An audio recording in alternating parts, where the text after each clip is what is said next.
作品中都稱讚荷花出淤泥而不染。呢一日一個商場活動就邀請美艷嘅熊黛林陪襯高雅脫俗嘅荷花。早前喺金像獎頒獎禮上，阿 Lin 同樣着得好散鏡，不過就惹嚟走光疑雲噃。睇翻啲報道出嚟咧，就好似打晒格仔咁樣。你自己有冇睇翻？我睇到，跟住好似真係走光咁啊，但係真係冇咯。自己睇翻啲相會唔會都嚇一跳咧？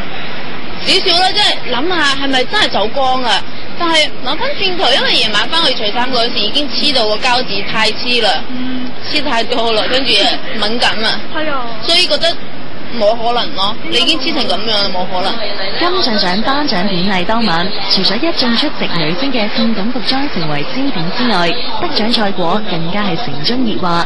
對於處女電影葉問只係獲得2個獎，阿 Lin 就未有感到失望啦。好似話阿伯明哥哋咧上台攞獎嘅時候都有少少唔開，即係個樣好似有啲唔開心。其實你自己又覺唔覺得？我唔覺啊，係啊，同埋之後慶功嗰陣時，我都覺得大家都好開心啊。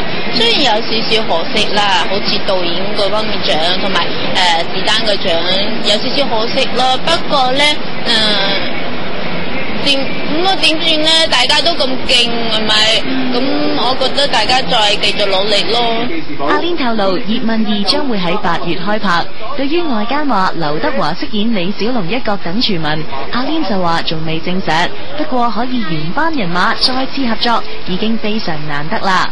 第一集同阿子丹咧，其實都冇乜啲好親密嘅戲嘅。其實會唔會第2集可能都會要求啊導演嚇？我唔會要求嘅。係啊，大家真係好似親密翻少少，即係似翻兩公婆啊嗰啲咁樣嘅。